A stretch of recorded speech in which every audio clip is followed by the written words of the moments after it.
சீமானுக்கு ஒரு ஆசை இருக்கிறது. இதில் ஏதாவது வன்முறை ஏற்பட்டு தன் மீது தாக்குதல் நடந்தால் அனுதாப வாக்குகள் கிடைக்குமா என்ற ஆவலில் ஆசையில் அவர் செய்கிறார் என்று நினைக்கிறேன். அது ஒருவேளை தேர்தல் முடிந்த பின்னால் கிடைக்கலாமே தவிர அதற்கு முன்னால் கிடைக்காது என்று மட்டும் சொல்லிக்கிறேன். குருமூர்த்தி, கோபால்ஜி எல்லாம் இன்னொரு ஏவல் நாயை பிடிச்சிட்டாங்க. அவங்க விட்டா போய் அங்கே கிடைக்கும். இது ஒவ்வொருவரும் ஏவல் நாய்களாக இருந்து படைத்து போட்ட இந்த நாய்கள் தான் இப்போது பெரியாரை வேகமாக தேட வைத்திருக்கிறார்கள். ஒன்றிய அரசு புதிய கல்விக் கொள்கை என்ற ஓர் பழைய கல்விக் கொள்கை ஒன்றை அறிவித்திருக்கிறது. அதில் அதை தமிழ்நாடு அரசு ஏற்றுக்கொள்ளவில்லை. இன்னும் அதற்கான ஒப்புதல் எதையும் வழங்கிடவும் இல்லை. ஆனால் இப்போது தமிழ்நாடு அரசின் பணத்தில் இயங்குகிற பெரியார் பல்கலைக்கழகத்தில் இந்த ஆண்டிலிருந்து பட்டப்படிப்பு 4 ஆண்டுகளாக உயர்த்தப்படும். அது நேரடியாக PhD ஆய்வு பட்டத்தை பெறுவதற்கான கல்விக்கு தகுதி பெற்றதாக இருக்கும் என்று அறிவித்திருக்கிறார். ஏற்கனவே இருந்த 3 ஆண்டு பட்டப்படிப்பு 2 ஆண்டு முதுகலை என்பது மாறி 4 ஆண்டுகளாக குறைக்கப்பட்டு முதுகலையில் முற்றுமுழுதாக குறிப்பிட்ட பாடத்தை மட்டும் படிக்கிற வாய்ப்பு பறிக்கப்பட்டு 4ஆம் ஆண்டு முடித்தவுடன் நேரடியாய் ஆய்வு பட்டத்திற்கு செல்லலாம் என்றால் அது அறிவு குறைந்த ஆய்வுகளைத்தான் வெளிக்கொணரும் என்ற காரணமும், தமிழ்நாட்டின் அரசின் பணத்தில் மக்கள் வரிப்பணத்தில் நடக்கிற பல்கலைக்கழகம் மக்களால் தேர்ந்தெடுக்கிற அரசின் கொள்கைகளுக்கு எதிராக இப்படிப்பட்ட முயற்சி எடுப்பதற்கு காரணம் ஆளுநர்களுக்கு வேந்தர் உரிமை இருக்குவதுதான் என்பதால் அண்டை மாநிலமான கர்நாடகாவில் இருப்பதைப் போல, தலைமை அமைச்சர் மோடியின் மாநிலமான குஜராத்தில் இருப்பதைப் போல உயர்கல்வி அமைச்சருக்கு அதற்கான உரிமைகளும் வேந்தர் உரிமையும் வழங்கப்பட வேண்டும் என்பதை நாங்கள் வலியுறுத்துகிறோம். இன்னொன்று UGC பற்றி சொல்லியிருக்கோம். இப்போது பல்கலைக்கழக மானியக் குழு அதற்கான பல வழிகாட்டு நெறிமுறைகளை அறிவித்திருக்கிறார்கள். அது பல வகையில் நமக்கு எதிரானதாக அமைந்திருக்கிறது. அந்த கல்வி முறையை பின்பற்றப்படாதவர்களுக்கு மானியங்கூட இல்லை என்பதை போன்ற செய்திகளெல்லாம் இணைத்து வழங்கியிருக்கிற அந்த முறைக்கு தமிழ்நாடு அரசு எதிர்ப்பு தெரிவித்ததும், அதற்கு அனைத்து இயக்கங்களும் கட்சிகளும் தங்களான எதிர்ப்புகளை வெளிப்படுத்த வேண்டும் என்பதையும் நாங்கள் கேட்டுக்கொள்கிறோம்.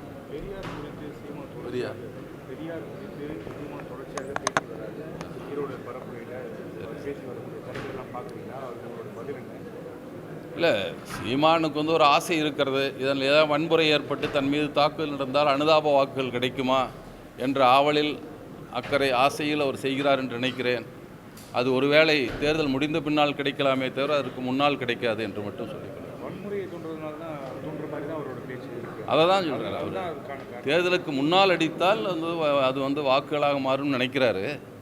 அப்படி ஏதாவது நடந்தால் கூட தேர்தலுக்கு பின்னால் தான் நடக்கும் என்று நான் எதிர்பார்க்கிறேன்.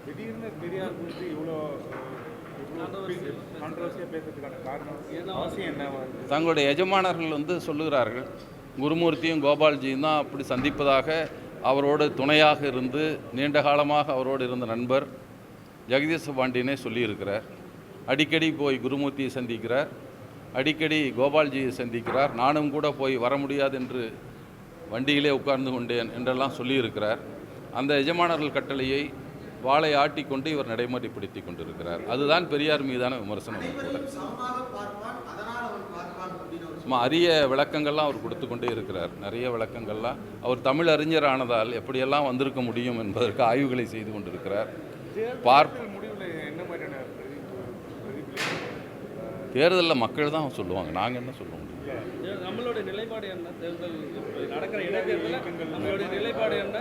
நிலைப்பாடு என்னங்க? திராவிட முன்னேற்ற கழகத்துக்கு ஆதரவு நிலைப்படுத்தாங்க நிலைப்பாடு. அதில் என்ன நிலைப்பாடு இருக்கிறது? ஒன்றும் இல்லை. அறிவுள்ள எல்லோரும் செய்யக்கூடிய வேலை தான் நாங்களும் செய்கிறோம். எனவே அப்படி தான் இருக்கும். ஏற்கனவே அவர்கள் அதிக வாக்குகளை பெற வேண்டும், அதுவும் பெரியாரை விமர்சனம் செய்து கொண்டே பெரியாருடைய சொந்த ஊரில் அதிக வாக்குகளை பெற வேண்டும் என்பதற்கு ஆதரவு தருவது நோக்கில்தான் பாரதிய ஜனதா கட்சி போட்டியிடவில்லை. அதற்கு ஒரு 100 ஓட்டு இருந்தாலும் அது சேர்ந்து தான் கிடைக்கும். அண்ணா திராவிட முன்னேற்ற கழகம் போட்டியில் சேரவில்லை, கலந்து கொள்ளவில்லை. எனவே இவர்கள் வாக்கும் வருகிற போது இப்படி ஒரு வேளையில் பீற்றிக்கொள்ளலாம் என்ற ஆசையும் அவருக்கு இருக்கிறது. அதை மக்கள் அதை ஏமாற்றி விடுவார்கள் என்று தான் நான் கருதுகிறேன். சீமான் இப்படி பேசுறது அதிமுக அவங்களுடைய எதிர்ப்பு பதிவு வாக்காளர்கள் என்ன செய்கிறான்னு தான் போகுது. அதிமுக தலைவர்கள் வந்து மெல்லிய குரலில் இப்போ ஜெயக்குமார் பேச ஆரம்பித்திருக்கிறார். அந்த சத்தம் போய் சேருவதற்கு முன்னால் கூட தேர்தல் முடிந்து விடலாம். அவர்கள் முழுமையான அழுத்தமாக அந்த எதிர்ப்பு வரவில்லை என்பதுதான் என்னுடைய கருத்து. தேர்தல் பரப்புரை களங்களில் பார்க்கலாமா? தேர்தலுக்கு இயக்க தோழர்களை தேர்தல் பரப்புரையிலேயே வாக்கு சேகரிப்பிலே ஈடுபடுறத பார்க்கலாமான்னு கேட்குறேன். யாருங்க? நம்ம இயக்க தோழர்கள் எல்லாம் செஞ்சுட்டு தான் தோழர் இருக்காங்க, அங்கே இருக்காங்க. அந்த பகுதி தோழர்கள் தான் செய்வாங்க. அது ஒன்றும் இல்லை. கேள்வி கேட்க வாய்ப்பில்லாத சிறுபான்மையினர் பார்ப்பனர்கள் அவங்களை இப்படி எதிர்க்கிறது சரியாக இல்லை. கேள்வி எழுப்புவதற்கு நாதி இல்லாத சிறுபான்மை பார்ப்பனர்களை இப்படி திட்டி திட்டி வளர்க்குறாங்க அப்படின்னு அது தொலைக்காட்சியில் போட மாட்டாங்க. நீங்கள் அதுக்கு ஒரு பதில் சொல்லிட்டு இருக்கீங்க. அவங்க எடிட்டரும் விட மாட்டாங்க. அண்ணா அவர்களுடைய 56வது நினைவு நாளை ஒட்டி இந்த வாசகர் வட்டத்தில் இப்போது இருக்கிற சிக்கல்களை சேர்த்து தோழர்கள் இருவரும் உரையாற்றி சென்றிருக்கிறார்கள். அது தொடர்ச்சியாக நானும் சிலவற்றை சொல்ல வேண்டும் என்று விரும்புகிறேன்.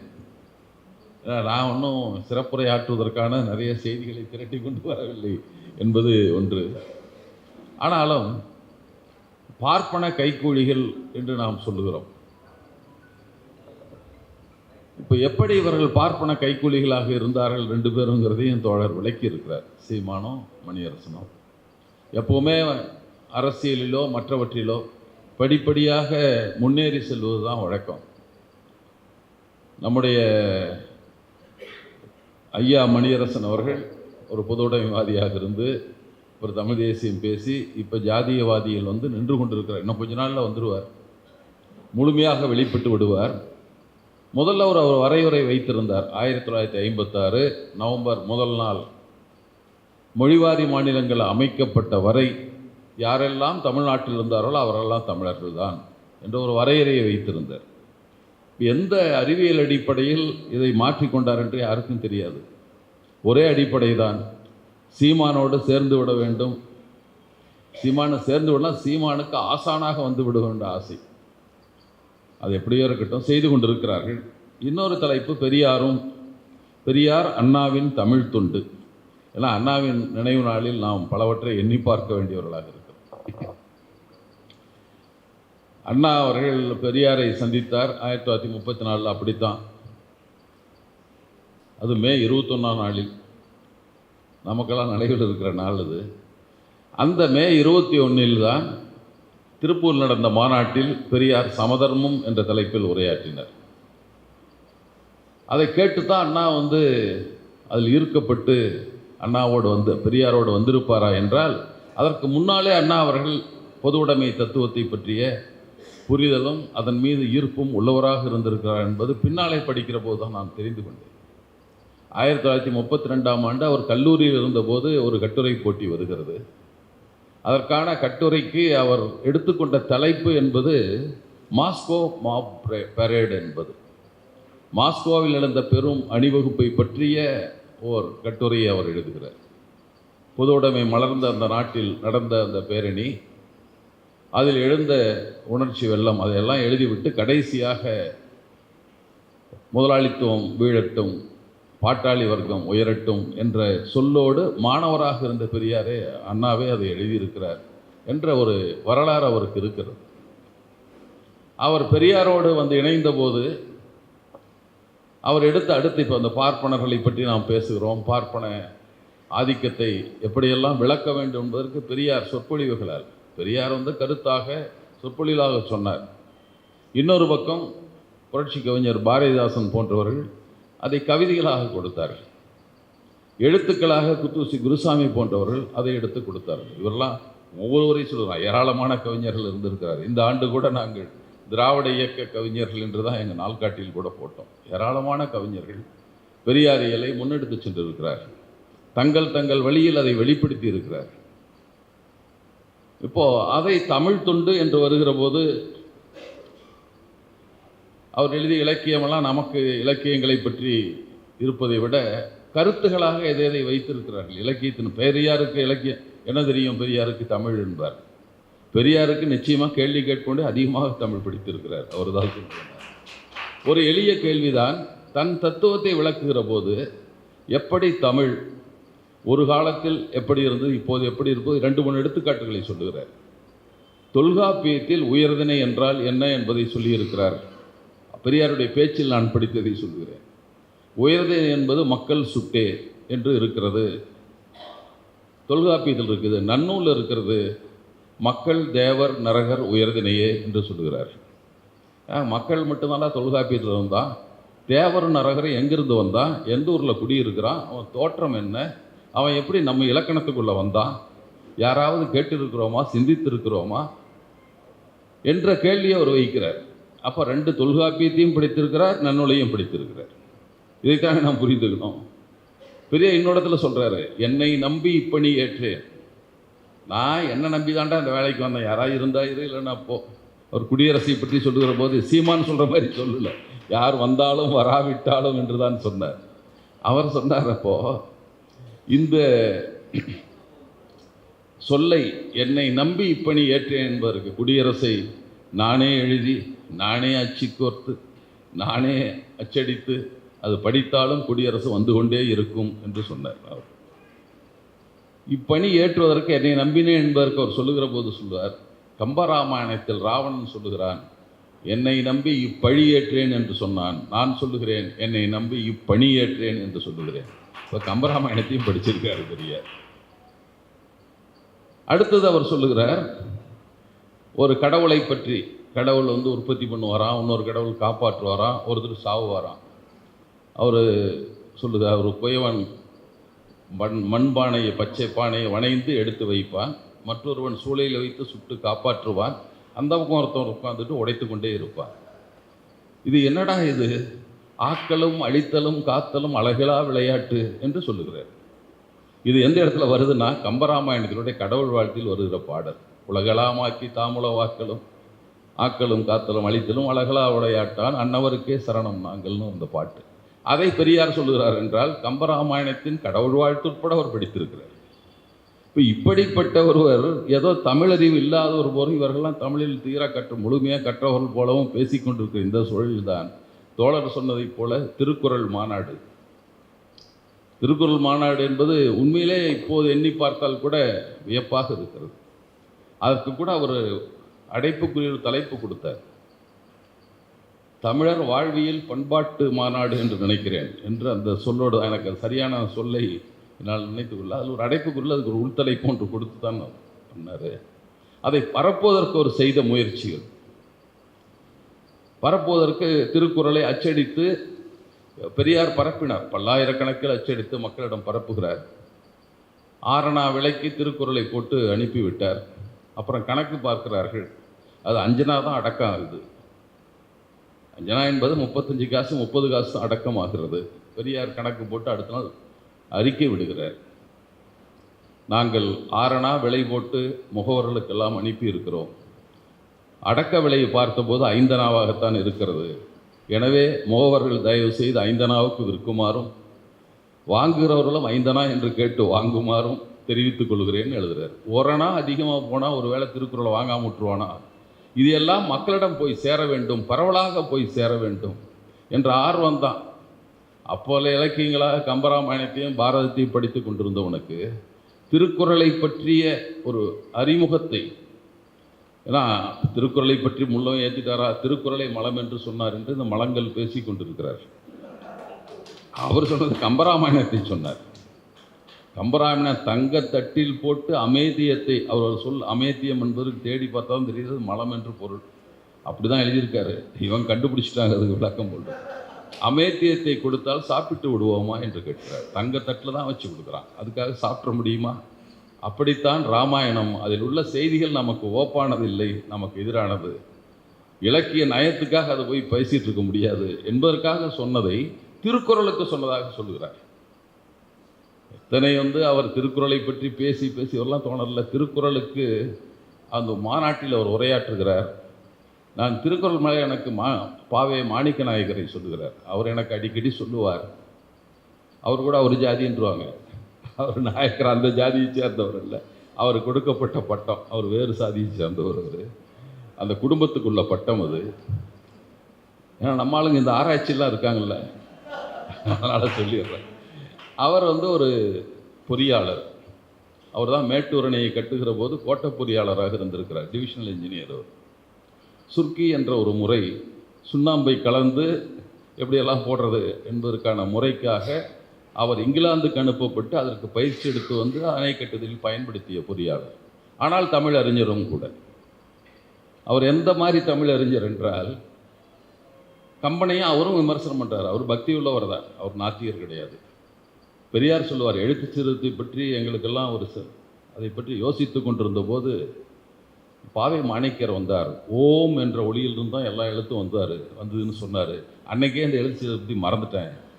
இதெல்லாம் அப்படியும் பெரியார் அவர் மேலே விமர்சனம் வைக்கிறார். ஆனால் அவர் ஒரு பேச்சு, ஒரு புத்தகம் வந்திருக்கிறது, வால்மீகியின் வாய்மையும் கம்பனின் புழுகும்னு ஒன்று எழுதியிருக்கார். வால்மீகி உண்மையெல்லாம் எழுதிவிட்டான்டா, இவை எல்லாம் மாற்றி மாற்றி எழுதிட்டாங்கிறதுக்கு ஒரு நூல் எழுதுகிறார். கம்பன் எவ்வளவு துரோகம் செய்திருக்கிறான் தமிழினத்திற்கு என்பதற்காக வால்மீகியின் வாய்மையும் கம்பனின் புழுகும்னு எழுதின ஒரு ஆசிரியர். அவர் தான் எனக்கு முதல்ல சொன்னார். அவர் எது எடுத்தாலும் திருக்குறளை சொல்லி தான் விளக்கம் சொல்லுவார். நான் அப்புறம் திருக்குறளை படிக்கலாம்னு எடுத்து பார்த்தேன். இந்த உரையாசிரியர்கள் எழுதுனதை பார்த்த உடனே இவ்வளோ மோசமாக நூல் போட்டிருக்குன்னு நினச்சிக்கிட்டேன் என்று பெரியார் சொன்னார். ஏன்னா நம்மளுக்கு பரிமேலழகர் தான் உரையுமா, எவனும் படிச்சிருக்க மாட்டான், ஆனால் பரிமேலழகர் தான் உரை, சிறந்த உரை. ஏதாவது படிச்சிருக்கியா? அதில் எடுத்த உடனே அவன் சொல்லுவான் அறத்துப்பால். அதற்கு உரை எழுதியிருப்பார். அறம்னா என்ன? மனு முதலிய நூலோர் விதித்தன செய்தலும் விளக்கியன ஒழிதலும் அறம் ஆகும். அறம்னா இதுனா மனுநீதி சொல்கிறது செய்யறது, வேண்டான்றது செய்யாமல் இருக்கிறது, இதுதான் அறம். இதை படித்தா பெரியார் திருக்குறளை ஏற்றுக்குவாரா? முத அறத்துப்பால் படிக்கிறப்ப எழுதியிருக்கிறான். ஒழுக்கம் என்றால் என்ன?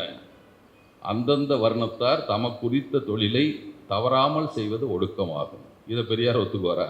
இந்த உரையை தான் பரிமேலழகர் எழுதுனா அதுதான் பெரிய உரைன்னு இவனு சொல்லிக்கிட்டே தெரிஞ்சானுங்க. இதை பார்த்த பெரியார் திருக்குறள் மாநாட்டில் பல தீர்மானங்களை எல்லாம் தோழர் சொன்னார். எளிய குறளை தொடக்கப் பள்ளியிலும், கொஞ்சம் கடினமான குறளில் உயர்நிலைப் பள்ளியிலும், சிக்கலான குறள்களை கல்லூரியிலும் பாடமாக வைக்கும். இப்படி தான் தீர்மானமே போட்டாங்க. சும்மா குறளை வைன்னு கூட போடல, எளிமையாக புரிந்து கொள்கிற குறளை இதில் வை, அப்புறம் கொஞ்சம் வை, அப்புறம் வை, இப்படி தான் அவர் தீர்மானம் போட்டார். அதோடு நிற்கவில்லை, குறளுக்கு அறிவுக்கு பொருத்தமான உரை எழுத வேண்டும் என்று ஒரு குழுவை போட்டார். அந்த உரை எழுதுவதற்கு போட்ட குழுவில் 5 குழு. தேப்போ மீனாட்சிந்திரம் கூட இருந்ததாக எனக்கு நினைவு, எல்லாம் இருந்தாங்க. அப்புறம் இருந்தவர்கள் 2 பேர், புலவர் குழந்தை, பாரதிதாசன் என்ற திராவிடர் கழகத்துக்காரர் அதில் இருக்கிறார் 2 பேரும். மற்றவங்களாம் தமிழ் புலவர்கள். ஆனால் உரை எழுதினது இவங்க 2 பேர் மட்டும்தான். பாரதிதாசன் ஒரு உரை எழுதினார், புலவர் குழந்தை ஒரு உரை எழுதினார். வேற எந்த தமிழ் புலவனும் எழுதலை. நீ தான் சொந்தமான அறிவு இல்லை, சொல்லி கூட தீர்மானம் போட்டு கூட எந்த புலவனும் எழுதலை. திராவிடர் கழகத்து புலவர்கள் 2 பேர் தான் எழுதினாங்க. அப்போ எப்படி ஒரு தமிழ் மீது ஆர்வம் இல்லாதவர்களாக, குறள் மீது அக்கறை இல்லாதவர்களாக அதன் தலைவர் இருந்திருந்தால் ஒரு மாநாடு நடத்தி தீர்மானம் போடுவாரா? தலைவர் தீர்மானத்தை ஒட்டி அவர்கள் உரை எழுதுவார்களா? அப்போ அந்த தமிழ் தொண்டு என்பது அப்படித்தான் அதை அறிமுகப்படுத்தி அவர் எடுத்துக்கொண்டு வந்திருக்கிறார். பலவற்றை சொல்லிக்கொண்டே போகலாம். வள்ளுவர் மூவாவும் இருந்தார். பின்னால் தான் உரை எழுதினார். 56 எழுதினார்னு நினைக்கிறேன் உரை. 49 மாநாடு போட்டு. சரி, எப்படி எழுதப்பட்டது? அடுத்த தோழர்களே, அதில் இன்னொரு செய்தி கூட சொல்ல வேண்டும். தமிழ் படுத்துவதற்கான ஒரு குழு போடுறாங்க. அரசே ஒரு குழு போடுகிறது, இதெல்லாம் தமிழ் படுத்துங்கன்னு. சில சொற்களை, கலை சொற்களுக்காக நம்ம இல்லை தமிழ் என்ன இருக்குதுன்னு சொல்கிறாங்களோ, அப்போ ஒரு முயற்சி நடந்திருக்கிறது. பின்னாலே மனைவி விசுவா முழுவாக அதுவே வேலையாக இருந்து செய்தார். ஆனால் அப்போ குழு போட்டிருக்கிறாங்க. அதுக்கு பெரியார் தன் உரையில் சொல்லுகிறார். ஒரு உரையில் பேசுகிறப்போ, ஹைட்ரஜன் என்பதை ஆப்ஜனகம் அப்படின்னு மொழிபெயர்க்கிறான். ஹைட்ராலிசிஸ்க்கு என்னமோ ஒரு பொருள், எனக்கு இப்போ நினைவு வரல. இன்னொன்று டிஸ்இன்ஃபெக்டன்ட் என்பதற்கு பூதி நாசினி என்று போடுகிறார். பெரியார் சொல்கிறாரு, நான் தமிழ் சங்கத்தார் எழுதியதை படித்திருக்கிறேன். அதில் ஹைட்ரஜன் என்பதற்கு நீரகம் என்றும், ஹைட்ரோலிசிஸ் என்பதற்கு மின் பருக்கை என்றும், டிஸ்இன்ஃபெக்டன்ட் என்பதற்கு நச்சு நீக்கி என்றும் போட்டிருக்கிறார். ஏன் இந்த சொற்கள் பிடிக்கவில்லை அவர்களுக்கு? ஏண்டா எழுதிட்டு இருக்க நீ? இதை போடாமல் நீ அந்த மொழியை போடுற? இவர் என்ன தமிழ் பற்று இல்லாதவராக இதை சொன்னார்.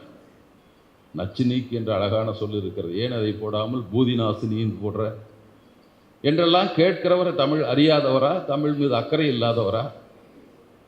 எனவே இதை இன்னொன்று கூட போடலாம். தமிழ் திருநாள் என்ற ஒரு விழா நடந்திருக்கிறது 1935 ஜனவரி 13ஆம் நாள் பொங்கல் விழாவை அந்த பெயரால் கொண்டாடி இருக்கிறார். பச்சையப்பன் கல்லூரியில் பெரியார், நமச்சிவ முதலியார், திருவிக்கா 3 பேரும் 1936 இவங்கெல்லாம் தீர்மானம் போட்டாங்க. வள்ளுவர் பிறந்த நாள் எல்லாம் போட்டாங்க, தமிழ் புத்தாண்டு என்று போட்டு விட்டார்கள் என்று இருக்கிறதே தவிர அதை விழாவாக எடுத்திருக்கிறார்கள். அதில் பெரியாரும் அழைக்கப்பட்டிருக்கிறார். அப்போ அந்த விழாவில் பெரியார் பேசுகிற போது இது கடவுள் வணக்கம் இல்லை அப்படிதான் முதல்ல போடுறாங்க. கடவுள் வணக்கம் இல்லை, இது மதம் இல்லை, இல்லாத தமிழ் திருநாள் என்று போட்டுத்தான் அந்த விழாவுக்கான குடியரசு தலைப்பு அப்படி கொடுத்தா வந்திருக்கு. அதில் பேசுகிற போதே சொல்லுகிறார், நமச்சிவ முதலியார் இருக்கார், பெரிய தமிழறிஞர்கள், இவங்க கூட எனக்கு பேசுறது கூட பயமாக இருக்குது எல்லாம் சொல்லிவிட்டு அவர் சொல்லுகிறார். ஆனால் இந்தியை திணிக்கிறாங்கிறான், பேசாமல் அமைதியாக இருக்கிறீங்களே, உங்களுக்கு என்ன பயத்தில் இருக்கிறீங்களா, ஏன் இருக்கிறீங்க நீங்கள்லாம், அதையும் உடல் அங்கேயே அவங்களையும் வச்சுக்கிட்டு சொல்லிட்டு தான் போனார். ஆனால் இன்னொரு பக்கம் நமச்சிவ முதலியார் என்கிற தமிழ் புலவருக்கு 85 ரூபா சம்பளம், குப்புசாமி சாஸ்திரிக்கு சமஸ்கிருதம் சொல்லி தரவனுக்கு 300 ரூபா சம்பளம், என்னையா நியாயம்? எங்களுக்கு 300 ரூபா ஆச்சு. இந்த கோரிக்கை வைக்கிறார்கள், 300 ரூபா சம்பளம் உயர்த்தப்படுகிறது. அவர் ஏன் தமிழாசிரியருக்கு சம்பளம் குறைவு என்று கேட்கிறார். மறைமலடிகள் மீது கோபம், மறைமலடி மேலே பேசுகிறார், ஏதோ ஒரு கூட்டத்தில் பேசிட்டாராம். அதற்கு எப்படி அந்த புலவர்களை எப்படி பெரியார் கையாண்டார் என்பதற்கு, மறைமலடிகள் ஏதோ கூட்டத்தில் பேசுகிறப்போ இவன் சாமி கடவுள்னு சொல்லிட்டு ஊரில் உயிரோடு திரிகிறான், பார்த்துட்டு இருக்கிறீங்க என்று பேசிவிட்டதாக ஒரு செய்தி பேசி இருக்கிறார், செய்தி இல்லை. ஆனால் அதை கேள்விப்பட்டோம் பெரியார் எழுதுகிறார், பேசுவதாக சொல்லுகிறார்கள். இதற்கு தகுந்த சமாதானத்தை நான் மறைமலடிகளார் வந்து எதிர்பார்க்கிறேன் அப்படின்னு சொல்லி வாரம், அதுக்கு அடுத்த வாரம் திருப்பியும் எழுதுகிறார், நான் எனக்கு முழுமையான செய்திகளை திரட்டி கொண்டு இதற்கான கருத்தை எழுத இருக்கிறேன், அதற்குள் சமாதானம் வருமா என்று தெரியவில்லைங்கிறாரு. 3வது வாரம் மறைமலடிகள் கூப்பிட்டு ஒரு கடிதம் கீயா பேசணும் அதில் கொடுத்து, நான் அப்படி சொல்லலை, அதற்காக வருந்துகிறேன் எல்லாம் எழுதி கொடுத்தாரு. உடனே வந்து இவங்க நம்ம அவசர கொடுக்கீங்கல்ல, ஆகா நம்ம தலைவர், அப்போது கீயா பேசுனாவும் நீதி கட்சியில் செயலாளராக தான் இருந்தார். அப்போ வந்து அவர் வாங்கிட்டு வந்த உடனே திராவிட நேட்டுக்கு கொண்டு போய் கொடுத்துட்றாரு. அவங்க தலைப்பு மறைமலடிகள் மன்னிப்பு அப்படின்னு போட்டு எழுதிடுறாரு. அதற்கப்புறம் குடியரசு வார ஏடு அப்புறம் தானே வரும். பெரியாருக்கு எதிர்ச்சல் வந்து விடுகிறது. என்ன பெரிய அறிஞர் அவர், எவ்வளவு பெரிய தமிழறிஞர், எவ்வளவு பெரிய நிலையில் உள்ளவர். அவர் இப்படி நான் அவரை எதிர்த்து எழுத விரும்பவில்லை, எனவே தான் 2 வாரங்களாக இழுத்தபடி அறிக்கை விட்டு கொண்டிருந்தேன். அதாவது இப்படி கூட இல்லை, சும்மா ஒரு வார்த்தை சொல்லியிருந்தால் கூட விட்டு விடுவேன் என்று தான் கதறிக்கொண்டிருந்தேன். அவர் பெருந்தன்மை மன்னிப்பு என்று அப்படி கூட எழுத மன்னிப்புனால இந்த கடிதத்தை எழுதியிருக்கிறார். ஆனால் இவங்க அவசரப்பட்டு போய் அதை ஒரு பத்திரிகையில் மன்னிப்பு என்ற தலைப்போடு போட்டிருப்பதற்கு நான் நிபந்தனை இல்லாமல் மறைமலடிகளிடம் நான் மன்னிப்பு கேட்டுக்கொள்கிறேன் அப்படிதான் எழுதுகிறார். என்னுடைய கூட்டு பணியாளர்கள் இப்படி வந்து ஒரு நாகரிகம் மட்டும் நடந்து அப்படி சொல்ல போடல, இப்படி நடந்து கொள்வது எனக்கு மிக வருத்தமாக இருக்கிறது என்று இவர் மன்னிப்பு கேட்குறாரு. தன்னுடைய தோழர்கள் கொண்டு போய் ஒரு செய்தி ஏட்டுக்கு அவசரப்பட்டு நம்ம செய்தி ஏடு தான் கொடுத்து விட்டார்களே என்ற தமிழ் புலவர்களை அப்படி கையாண்டவர் தான். அவர் சொன்னது போல சுயமரியாதை திருமணத்துக்கு அவர் மீது விமர்சனம் எழுதியிருந்தாலும் அறிவுரை கொத்து என்ற அவருடைய நூல் அப்பப்போ இன்டர்மீடியட் என்று இருந்தது, அந்த வகுப்புக்கு பாடநூலாக வைக்கப்படுகிறது. அதில் எழுதினதெல்லாம் பாப்பானுக்கு எரிச்சலாக இருக்குது அப்படின்ட்டான். அவர் என்ன எழுதுன எனக்கு நினைவு இருக்கிறது, அதில் படித்தது ஒன்று, இந்த சமஸ்கிருதம் படித்தா சீக்கிரம் செத்து போயிடுவான் அப்படிங்கிறார் அவர், அப்படித்தான் எழுதுகிறார். 2 எடுத்துக்காட்டுகளை சொல்லுகிறார். ஒன்று ஹிருதயம் என்று எழுதுகிறார், சமஸ்கிருதம் ஹிருதயம் என்று சொல்லுகிறார். அதை வந்து தற்சம வடிவத்தில் இதயம் என்று சொல்லுகிறார்கள், நாம் நெஞ்சு என்று சொல்லுகிறோம். அவன் வேகமாக சொல்லுவது துரிதம் என்று சொல்லுகிறான், நம்ம வடிவத்தில் துரிதம் என்று எழுதுகிறோம், விரைவு என்று தமிழில் சொல்லுகிறோம். எவ்வளவு எளிய ஒலிப்பிலே நாம் நம் தமிழ் சொற்களை சொல்ல முடிகிறது. அவனுக்கு அடிவயிற்றிலிருந்து திணறி போய் மூச்சடக்கி கொண்டு அந்த சொற்களை சொல்லுகிறான். இப்படி இருந்தால் நீண்ட காலம் வாழ முடியுமா அப்படின்னு எழுதிட்டார். உடனே பாப்பாலாம் போராட்டம், அந்த நூலை திரும்ப பெறு. நம்ம அரசாங்கம் உடனே வாங்கிடுச்சு. பெரியார் போராட்டம் எடுத்தார். எங்கே தமிழ் அறிஞர் எழுதின நூலை எப்படா திருப்பி வாங்கலாம்? தமிழ்நாடு முழுதும் கூட்டம் நடந்தது. மீண்டும் அரசு அது பாடநூலாக வைத்தது. மீண்டும் அரசு பாடநூலாக வைத்தது. அவருக்கு நமக்கு சைவம் அவரெல்லாம் இதை பேசிட்டு திரிகிறாரு. அவர் சொன்னதை போல நான் முதல் கம்பராமாயணத்தை பற்றி எழுதிய போது சைவ அறிஞரெல்லாம் ஓடோடி வந்து ஆதாரங்களை கொடுத்தார்கள். பெரிய புராணத்தை எழுத தொடங்கினேன், ஆட்களை காணவில்லை, அவங்கெல்லாம் போயிட்டான். அப்போது பிற மதத்தார்கள் வந்தார்கள். நான் கிறிஸ்தவத்தை பற்றி எழுதினேன், ஏடி பன்னீர்செல்வம் கூட சற்று விலகி நின்று கொண்டார் அப்படின்னு எழுதினார். இப்படி தான் இருக்கிறான். நான் ஒவ்வொன்றும் எழுதுகிற பேப்பா எல்லாம் வாங்கலை, எல்லாம் அதுக்கு மட்டும் வர்றீங்க காணாம. ஆனால் பெரியார் எல்லா இடத்துலும் அப்படியே நின்று கொண்டே இருந்தார். யாராக இருந்தாலும் எதுவாக இருந்தாலும் இருந்து கொண்டார். வேடிக்கையாக சுயமரியாதை திருமணத்தை அறிமுகப்படுத்துகிறார். சுயமரியாதை திருமணம் பார்ப்பன மறுப்பு தான் முதல்ல. புரோகித பகிஷ்கார சங்கம் என்று ஒன்றை வைக்கிறார். பார்ப்பன புரோகிதெல்லாம் நடத்தினா போதும், அவ்வளோதான். அதில் ஒரு திருமணம் நடக்கிறது. வரதராஜன் நாயுடைய மைத்துனருக்கோ யாருக்கோ நடக்குது. நான் திருமணத்துக்கு போயிருந்தேன், பார்ப்பன புரோகிதர்கள் என்று சொன்னார்கள். பார்ப்பனரை போல 3 மடங்கு முறுக்கிய நூலை நெஞ்சுக்கு குறுக்கே போட்டுக்கொண்டு அவரோட 5 மடங்கு சப்தமாக சமஸ்கிருத மந்திரம் சொல்லி கொண்டிருந்தார்கள் எழுதுறாரு. நாங்கள் உன்னை பாப்பான வேண்டாம்னா அதை விட 3 மடங்கு பெருசு வடம் போல போட்டிருந்தார்கள். போட்டுக்கொண்டு அவனை விட 5 மடங்கு சப்தமாக சமஸ்கிருத மந்திரம் சொல்லி கொண்டிருந்தார். இதான் நாங்கள் பார்ப்பன புரோகித பகிஷ்காரம் என்பது அப்படின்னு எழுதினார். எனவே அது கூட இப்படி ஒவ்வொரு நிலையிலும் சொல்லுகிறது. ஏன்னா அண்ணாவை பற்றி நாம் பேசுவதை விட்டு அதை பேசி கொண்டிருக்கிறோம். இருந்தாலும் அதெல்லாம் பேச வேண்டிய தேவையும் இருக்குது. ஏன்னா தமிழை பற்றி பெரியாருக்கு என்ன தெரியும் என்று சொல்லுகிறதா இதையெல்லாம் சொல்ல வேண்டி வந்தது. புலவர் மாநாட்டுக்கு போகிற இந்த மரபுன்னு எல்லாம் சொல்லிக்கிட்டே இருப்பான்ல. புலவர் மாநாட்டில் ஒரு கேள்வி வைத்தாராம் பெரியார். நீங்கள் எல்லாம் மரபுன்னு சொல்கிறீங்க, இதுக்கு இதுதான். ஏன்னா சிங்கம் என்றால் கர்ஜிக்கும் இல்லையா, அப்படி தானே சொல்லுவோம். அதுக்கு என்ன சொல்லுவோம் தமிழ் புலனுங்க என்ன சொன்னான்னு தெரியாது. யானை என்றால் பிளிரும்னு சொல்லணும், குதிரை என்றால் கணைக்கும்னு சொல்லணும், இதுதான் சொல்லுவான். இதுக்கெல்லாம் மரபு சொல்கிறீங்களே, பெண்ணை பேசுகிற போதெல்லாம் மயில் போட சாயலுடையாள் என்று சொல்லுகிறீர்களே, தோகை இருந்தாலே இது ஆணல்லவா, அது எப்படி ஒப்பிட்டு கொண்டிருக்கிறீர்கள் புலவர்கள்னு கேட்டாராம். புலவர்கள் அந்த புலவன் தான் எனக்கு சொல்லி எனக்கு தெரியாது என்று சொன்னாராம்.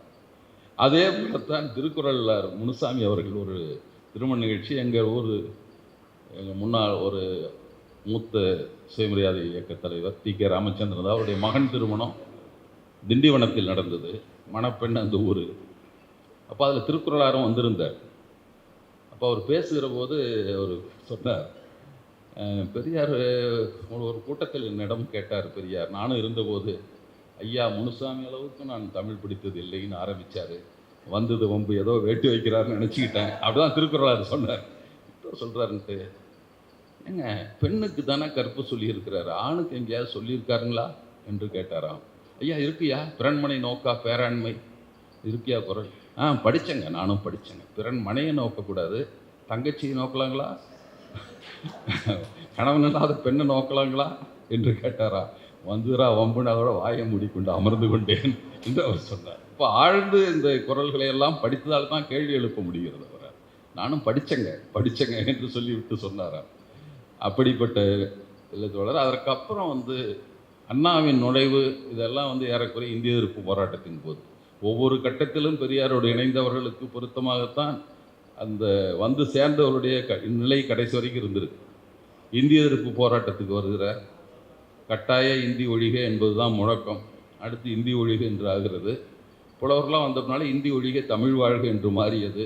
அப்புறம் இப்போ தெரியும் தமிழ் வாழ்க இந்தி ஒழிகன்னு நம்ம மாநகராட்சி கட்டடத்தில் மேலே மட்டும் இருக்குது. இப்படி தான் மாறிட்டே வருது. அப்போ இந்திய எதிர்ப்பு போராட்டத்தில் வந்தவர்களுக்கெல்லாம் தமிழ் உணர்வு மேம்பட்டவர்களாகத்தான் பல பேர் இருந்திருக்கிறார்கள். அந்த கட்டத்தில் வந்தவர்கள்.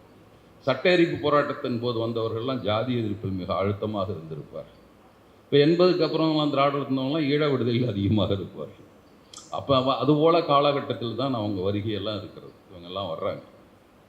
வந்தவுடன் தங்களுடைய தமிழறிவு, ஆற்றல், எழுத்தாற்றல் இதையெல்லாம் சேர்த்து கொண்டு ஒரு புதிய முறையில் இந்த இயக்கம் பரப்புரைகள் நடந்து கொண்டு இருக்கிறது. அண்ணா ஏராளமான நாடகங்கள் எழுதியிருக்கிறார், நமக்கு தெரியும்.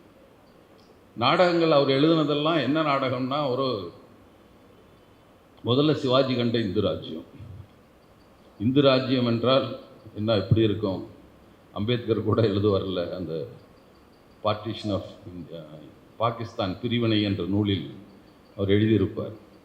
எப்படியாவது எந்த வழியிலாவது இந்து ராஜ்யம் ஏற்பட்டு விடுமேயானால் அது அதை விட இந்த நாட்டுக்கு பெருங்கேடு எதுவே இருக்க முடியாதுன்னு சொல்கிற மாதிரி இந்து ராஜ்யம் அமைந்தால் என்ன நிலை ஏற்படும், அரசனாக இருந்தாலும் அவனுக்கு என்ன ஏற்படும் என்பது தான் சிவாஜி கண்ட இந்து ராஜ்யம்.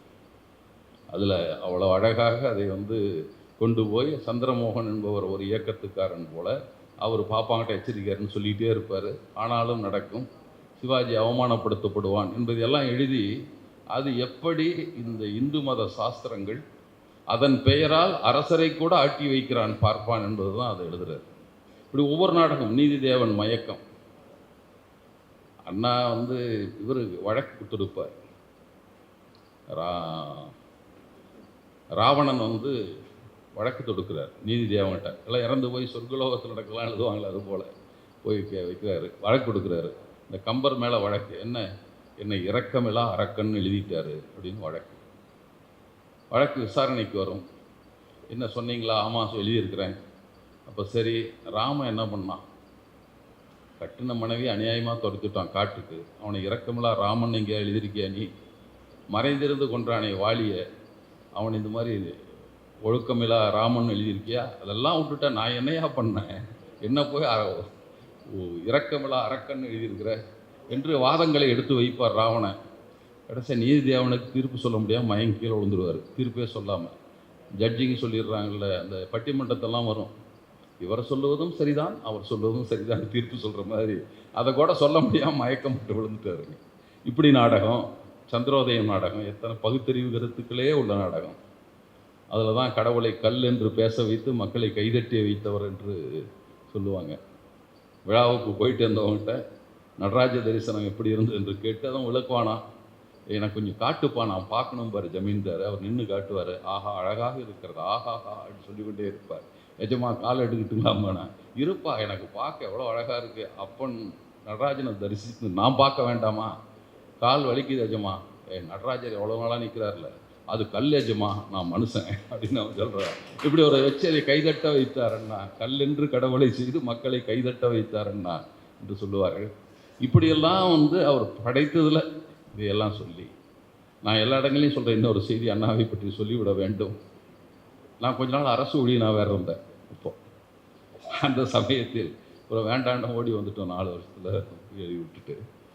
அப்போது ஒரு சுற்றறிக்கை அண்ணா அவர்கள் ஆட்சிக்கு வந்தவுடன் அனுப்புகிறார். இந்த சுற்றறிக்கையில் அவர் என்ன சொன்னார்னா, அரசு ஊழியர்கள் எழுதுகிற கடிதங்களிலெல்லாம் சில சொற்களை பயன்படுத்துவார்கள். அதில் உயரதிகாரிக்கு டிரான்ஸ்மிட்டர்னு எழுதுவான், சப்மிட்டர்னு எழுதுவான். ஒவ்வொன்றுக்கும் ஒரு பொருள் உண்டு. சமநிலையில் உள்ளவர்களுக்கு டிரான்ஸ்மிட்டர், இவங்களுக்கு டைரக்டர்னு போடுவான், கீழே இருக்கவனுக்கு. மேலே இருக்குன்னு சப்மிட்டர்னு போடுவான். அப்படி மட்டும் எழுத மாட்டான், ஐ பெக் டு சப்மிட் என்று எழுதுவார். அப்போல்லாம் பழைய சொற்களில் அப்படி தான் இருக்கும். கீழே கடைசியாக யுவர்ஸ் ஃபெய்த்ஃபுல்லி சின்சியர்லாம் போட மாட்டான், யுவர்ஸ் ஒபீடியன்ட்லின்னு போடுவான். அண்ணா சுற்றறிக்கை அனுப்பினார், அரசு ஊழியர்கள் தங்கள் கடிதங்களில் பெக் என்ற சொல்லை பயன்படுத்தக்கூடாது, ஐ சப்மிட்னு சொல்ல போகிறேன். ஒபீடியன்ட்லின்னு எழுதக்கூடாது, யுவர்ஸ் ஃபெய்த்ஃபுல்லின்னு எழுதினா போதும். ஒரு தன்மானம் மிக்கவன் ஒருவன் இன்னொருடம் போய் எதுக்குடா பெக் டு சப்மிட்னு சொல்லணும்? அவனும் ஒரு அரசு ஊழியர், நீ ஒரு அரசு ஊழியர். அப்போது இந்த சின்ன செய்தி தான், ஆனால் அவருக்கு சுயமரியாதையை பாதிக்கிற ஒரு சொல்லை அரசு ஊழியர் எல்லாவற்றையும் செய்ய வைக்கிறான். நம்மால் தான் இப்போ அரசு வேலைக்கு வந்திருக்கான், பாப்பானோட விட்டுருப்பாரு என்னமோ தெரியல, நம்மால் பூரா அப்போ தான் வந்துட்டுருக்கான். இவன் போய் பெக்னு ஏன் சொல்லிகிட்டு இருக்கு இந்த சொல்லை? பிச்சை எடுப்பவனிடம் போய் நம்ம பெக்னு வேற சொல்லி எழுதணுமா மேலதிகாரிக்கு? இப்போல்லாம் மேலதிகாரி அவனாக தான் இருந்திருப்பான். பிச்சை கொடுத்து விட்டு சாமின்னு சொல்லுவோம், நீ பிச்சை கொடுக்குறவன் இப்போ அவனுக்கு போய் ஏன் பெக் டு சப்மிட்னு எழுதுறேன்னு நினச்சிருப்பாரோ என்னவோ. சுயமரியாதை உணர்வு அவரை எழுத வைத்தது, அந்த சுற்றறிக்கை அனுப்ப வைத்தது. இது சின்ன செய்தியாக இருக்கலாம், அவர் சுயமரியாதை சிந்தனை என்பது தான் அவரை எழுத செய்திருக்கிறது. ஒரு சின்ன சின்ன நகர்வுகளில் சட்டமாக்கியதை நம்ம எல்லாம் சொல்லுவோம், எல்லோரும் தெரிந்திருப்பீர்கள். ஆட்சிக்கு வந்தவுடனே சுயமரியாதை திருமணம் செல்லும் என்ற சட்டம் தமிழ்நாடு தமிழருக்கு என்று ஆக்கி எழுதியது, மாற்றியது. இருமொழி கொள்கையை கொண்டு வந்தது. ஆங்கிலமும் இந்தியும் சேர்த்து படிச்சிருந்தா நம்மால் என்ன ஆயிருப்பான்னு இப்போ கற்பனை மட்டும் பண்ணிப்பாருங்க. ஆங்கிலம் படிக்கலாம் எல்லாம் சொல்லிக்கிட்டே இருந்தான். ஆங்கிலம் படிக்க சொன்னார்கள் என்பதற்கு தேவநேய பாவாணரும் பாவலர் பெருஞ்சித்திரன் அவர்களும் தான் தமிழும் ஆங்கிலமும் படிக்கணும்னு சொன்னவங்க 2 பேர் தான். அவங்கெல்லாம் ஆராய்ச்சி படிக்க வரைக்கும் தமிழ்லேயே படிக்கணும். ஏட்டா சொற்களே இல்லையே தமிழில் அப்புறம் ஆராய்ச்சி வரைக்கும் படிப்பேன், பிஹெச்டி வரைக்கும். ஆனால் சொல்லி கொண்டு இருப்பார். நம்ம ஐயா மணியரசெல்லாம் அதுதான் சொல்லுவார். நாங்களெல்லாம் தமிழ் வழி கல்வி மாநாட்டில் பேசுகிற போதெல்லாம் நான் சொல்லுவேன், கல்வியாளர்கள் சொல்லுகிறார், உளவியாளர் சொல்லுகிறார், தொடக்க கல்வியை தாய்மொழியில் கொடுக்க வேண்டும்னு சொல்லுவார். இவர் உடனே மறுப்பார். மணிக்கு தமிழன் என்ற பெருமிதம் இல்லை, தமிழ் பெருமிதம் இல்லை அப்படின்னாரு. அடுத்த கூட்டத்தில் நான் சொன்னேன், எங்களுக்கு பெருமிதமான வரலாறே இல்லை, நீ வரலாற்று பெருமிதம் உங்களுக்கு இல்லைன்னு சொல்லிட்டு தமிழுக்கு என்னையா பெருமிதமான வரலாறு? அடிமை வரலாறு, சூத்திர வரலாறு தான் நம்ம வரலாறெல்லாம். ராஜராஜனை சொன்னாங்கல்ல, அழகான அருள்மொழி தேவன் என்ற அழகான தமிழ் பேர் ராஜராஜன் வடமொழியில் மாற்றிக்கிட்டான் அவன். நீங்கள் தமிழ் கம்பெனியெல்லாம் பாராட்டுவீங்க, நாங்கள் தான் விமர்சனம் பண்ணிட்டா உங்களுக்கு வரலாற்று பெருமிதம் இல்லை. பெருமிதமான வரலாறு படைக்க வேண்டும் என்று வந்த தலைவர்கள் தான் பெரியார், அண்ணா இல்லை. இவங்கெல்லாம் தமிழுக்கு ஒரு பெருமிதமான வரலாறு வரும். பெருமிதம் என்பது இந்த பீத்திக்கிறது இல்லை, அதை பெரியார் எப்போதும் விரும்பியதில்லை. மற்றவர் நம்மை பார்த்து பெருமை கொள்ளுகிறத்தக்க உயர்வு நமக்கு வர வேண்டும். ஒவ்வொரு தமிழனும் பேசிகிட்டு கூட சொன்னோம், ஒரு இடஒதுக்கீடெல்லாம் பேசுகிறோம், கட் ஆஃப் மார்க் பேசுகிறோம். இப்போ அந்த அரிய வகை ஏழைகள்னு சொல்லுவாங்க இல்லை, அந்த அரிய வகை ஏழைகள் வாங்குகிற கட் ஆஃப் மார்க் பார்த்திங்கன்னா, நமக்கும் ஓசின்னு இருந்தது, திறந்த போட்டியில் வாங்குவோம், அடுத்து பிற்படுத்தப்பட்டோர், அடுத்து பட்டியலினத்தவர், மிகவும் பிற்படுத்தப்பட்டோர், பட்டியலினத்தவர்லாம் வரிசையாக வர்றோம். எல்லாம் அரை மதிப்பெண் தான் வித்தியாசம் இருக்கும். இந்த மதிப்பெண் அரை மதிப்பெண் வேட்பாளர்லாம் திருத்துற ஆசிரியர் கோபமாக இருந்தால் போட்டுருவார், அன்றைக்கி வந்து பசியாக இருந்து சாப்பிடாம இருந்தால் மதிப்பெண் குறைச்சி போடுவார், கொஞ்சம் ஜாலியாக இருந்தாருன்னா சேர்த்து கூட போடுவார். அதுக்கு ஒரு சின்ன அரை மதிப்பெண்ணுக்கு என்ன மதிப்பு இருக்கிறது? அவ்வளவுக்கே கூட சொல்லுவான், 1199.75 இருக்கும் ஓசிக்கு, பிசிக்கு இருக்கும் 199.5 இருக்கும், 0.25 கால் மதிப்பெண் வித்தியாசம். கடைசியாக பட்டியல் பழங்குடிகளுக்கு 198, 198 அல்லது 96 இருக்கும், மன்னிக்கணும். அப்போது கடைசி ஆண்டு 196 இருந்தது. ஆனால் நீங்கள் கடைசியாக பார்த்தீங்கன்னா 100க்கு 98 மதிப்பெண். அது 198 வாங்குறவனா அறிவில்லாதவனா? இதுலேயே தகுதி வித்திரமாக போச்சுன்னா, இப்போது அவனுக்கு 24 மார்க் வைக்கிறான் கட் ஆஃப், நம்மளுக்கு 62 மதிப்பெண் வச்சுருக்கான். வங்கி தேர்வில் அந்த இடபிள்யூஎஸ் என்கிற அரிய வகை ஏழைகளுக்கு அவ்வளோதான் வச்சுருக்கான் மதிப்பெண். அப்போ எவ்வளோலாம் கீழே நீ இருக்கிற. ஆனால் இப்படிப்பட்ட ஒரு பெருமைப்பட்டு கொள்ள அளவுக்கு கிராமத்திலிருந்து வந்தவன், அடித்தட்டு உழைக்கும் வர்க்கத்திலிருந்து வந்தவர்கள், கல்வி காணாத எல்லாமே 2ஆம் தலைமுறை 3ஆம் தலைமுறை தான். 3ஆவது தலைமுறை கல்வி பெற்றுள்ள அரிதாகத்தான் நம்ம இருப்போம். 2ஆம் தலைமுறையாக இருப்போம், எல்லாம் முதல் தலைமுறையாகத்தான் இருப்போம். இதெல்லாம் எப்படி வந்தது என்பதற்குள்ள வரலாற்றை மறந்துவிட்டு இதை சொல்லி கொண்டிருக்கா. அதே மாதிரி அண்ணாவுடைய நாடாளுமன்ற உரை, அவர் எடுத்த முயற்சிகள், எழுத்துச்சிறுதான் அதை சொல்லணும். ஐயா மணியரசனை பற்றி நினச்சா எனக்கு எழுத்துச்சிறுத்து ஞாபகம் வந்துடும். தஞ்சை தமிழன் தூசி குருசாமி தான் எழுத்துச்சிறுத்தை பற்றி பேசினார் என்று அவர் சொல்லுவார். இவன் நாயக்கன் இல்லைங்கிறதுக்கு சொல்கிறது தான் அது, வேற ஒன்றும் இல்லை அவர் சொல்கிறது. ஆனால் பெரியார் எதையும் மறைத்து கொண்டதில்லை. ஆசி சுப்பையா என்ற ஒருவர் சிங்கப்பூரில் இருந்தார். அவர் தான் Sundaramurthy Nayanar criminal case, Sundaramurthy Nayanar criminal case என்பது எல்லா புராணங்களையும் அணிவர பிச்சு எரிஞ்சிருப்பார். அவர் எழுத்துச்சீர்திருத்தத்தை பற்றி எழுதுகிறார், ஒரு புத்தகம் எழுதுகிறார். அதை பார்த்து வந்த பெரியார் தன்னுடைய ஈரோடு பகுத்தறிவு நூற்பதிப்பு கழகத்தின் சார்பாக மறு வெளியீடு செய்கிறார். அதில் 1931 அவர் முன்னேற்றம் இதழில் தொடர்ச்சியாக எழுதி வந்த கட்டுரையை நாங்கள் மறுபதிப்பு செய்கிறோம் என்று தான் முன்னுரையில் எழுதுகிறார். ஒன்றும் மறைச்சிக்கல, இவர் 31 சொல்லிட்டாரு, நாங்கள் போடுறோன்னு எழுதுகிறார். அதே மாதிரி புத்தூசி குருசாமி தீர்மானம் கொண்டு போன்றதெல்லாம் நம்ம குடியரசில் பதிவு இருக்கிறது. அவங்க தமிழன்பர் மாநாடு, பெரியாருக்கு தமிழ் மேலே கோபம் வந்தது கூட அப்போ தான் இருக்கும். பாப்பான்லாம் சேர்ந்து முதல்ல தமிழன்பர் மாநாடுன்னு போடுறான். கிருஷ்ணசாமி ஐயங்கார், ஓஏ சாமிநாத ஐயர் எல்லாம் சேர்ந்துட்டு மாநாடு. ஒருத்தவங்க நம்மால் இல்லை, 2-3 அனுமார் இருந்திருப்பான், மற்றபடி வேறு யாரும் இல்லை. அதில் எல்லாம் அவன் போட்டு தமிழன்பர் மாநாடு, முதல்ல தமிழர்னு சொல்லிக்கிட்டு கூச்சம். அடுத்த மாநாடு தமிழர் மாநாடு, துறையூரில் தமிழர் மாநாடுன்னு போடுறாங்க. அப்போ தான் பெரியார் நினைக்கிறார், ஓ தமிழன்னு சொன்னால் இவன் வந்துடுவான் உள்ள என்று. அப்போ தான் அவருக்கு என்ன வந்திருக்க வேண்டும். அந்த மாநாட்டில் தீர்மானம் கொடுக்கிறார். அந்த வேடிக்கையான தீர்மானம் குத்துசு குருசாமி வேடிக்கிண்டலை பற்றி தெரியும். தென்னாடுடைய சிவனே என்று எழுதி இந்தியாவுக்குள் பிரிவினை உண்டாக்கும் சிவனை கண்டிக்கிறோம், சம்பந்தரை கண்டிக்கிறோம் ஒரு தீர்மானம். ஏட்டா தென்னாடுடைய சிவன் தெரியும், அவன் ஏன்னா வடநாட்டுக்கு இல்லையா, அவன் பிரிவினை மனப்பான்மையை உண்டாக்குறாருன்னு ஒரு தீர்மானம் கொடுக்குறாங்க. கண்டிக்கிறோன்னு ஒரு தீர்மானம் போடுங்கன்னு. இது நம்மளுக்கு கொடுத்த தீர்மானம். அதில் எழுத்துச்சீர்திருத்த தீர்மானத்தை கொண்டு வருகிறார். எழுத்துக்களை அமைக்க வேண்டும்னு. அதில் ஆர் ராகவன், சாத்தான்குளம் ராகவன் ஒரு முன்னுரை எழுதுகிறார். பெரியார் 34 சிறையிலிருந்து வந்தபோது எழுத்து சீர்திருத்தத்தை பற்றி என்னிடம் கூறினார்.